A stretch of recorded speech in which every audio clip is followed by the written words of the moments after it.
साल महिलाएं वट सावित्री करेगी और विधि विधान के से बरगद के पेड़ के पूजा करेगी। इस दिन सुहागन महिलाएं अपने पति की लंबी आयु के लिए व्रत रखती है। ये व्रत सावित्री को समर्पित किया जाता है। मान्यता है कि ज्येष्ठ मास के शुक्ल पक्ष की अमावस्या तिथि को ही सावित्री ने अपने पति सत्यवान के प्राण बचाए, यमराज से बचाए थे। तभी से इस दिन वट सावित्री व्रत कथा किया जाता है। इस दिन व्रत करने से अखंड सौभाग्य की प्राप्ति होती है। विधि विधान से पूजा अर्चना के अलावा इस दिन वट सावित्री व्रत कथा भी पढ़नी चाहिए। वट सावित्री कथा तथा इस प्रकार है। अश्वपति नाम के धर्मात्मर राजा का राज था। उनकी कोई संतान नहीं थी। संतान प्राप्ति के लिए राजा ने ये एक करवाया, जिसके शुभ फल से कुछ समय बाद उन्हें एक कन्या की प्राप्ति हुई। इस कन्या का नाम सावित्री रखा गया।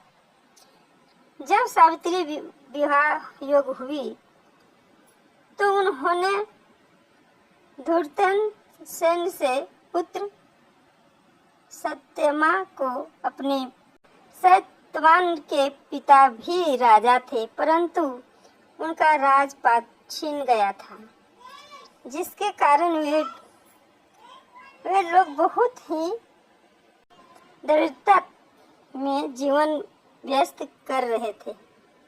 सत्यवान के माता पिता भी आंखों के रोशनी चली गई थी। सत्यवान जंगल से लकड़ी काटकर लाते और उन्हें बेचते, जैसे तैसे अपना गुजारा करते। तब सावित्री और सत्यवान के विवाह की बात चली। तब नारद मुनि ने सावित्री के पिता राजा अश्वपति को बताया कि सत्यभामा अल्पायु है और विवाह के 1 वर्ष पश्चात ही उनकी मृत्यु हो जाएगी। जिसके बाद सावित्री के पिता ने उन्हें समझाने के बहुत कोशिश किया, परंतु सावित्री यह सब जानने के बाद भी अपने निर्णय पर अड़ी रही। अंत सावित्री और सत्यभामा के विवाह हो गया। उसके बाद सावित्री सास ससुर और पति के सेवा में लग गई। समय बीता गया और वह दिन भी आ गया था जो नारद मुनि ने सत्यभामा की मृत्यु के लिए बताया था।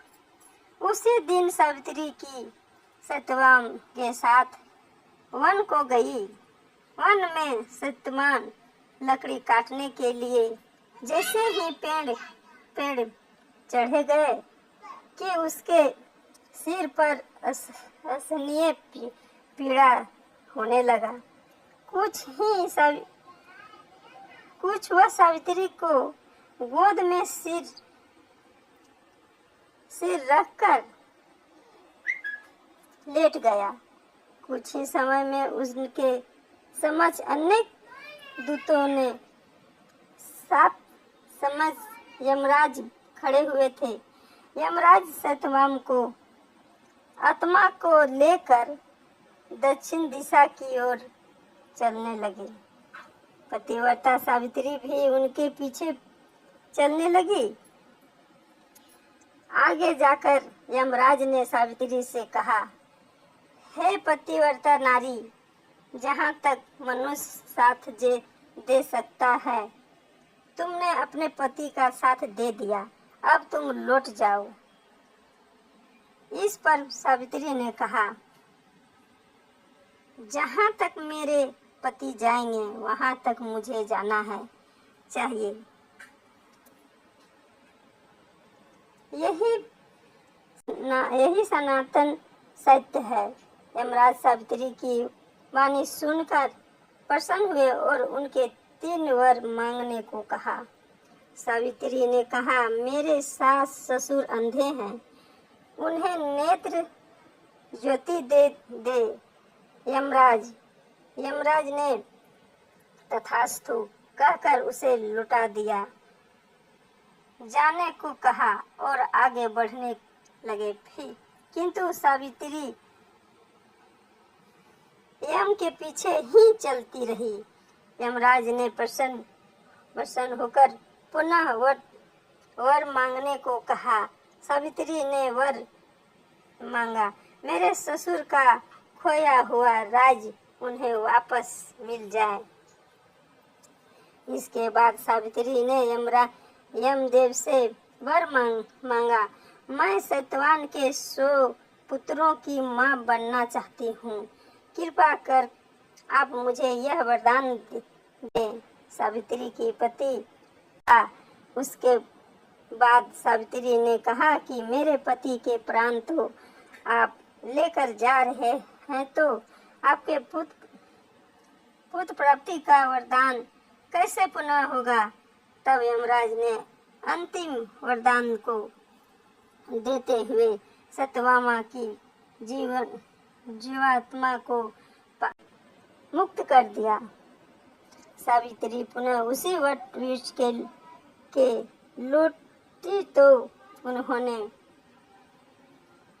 पाया कि वट वृक्ष के नीचे पड़े सत्यभामा के मृत शरीर में जीव का संचार हो रहा था। कुछ देर में सत्यभामा उठकर बैठ गया। उधर सत्यभामा के माता पिता की आंखें भी ठीक हो गई और उसका खोया हुआ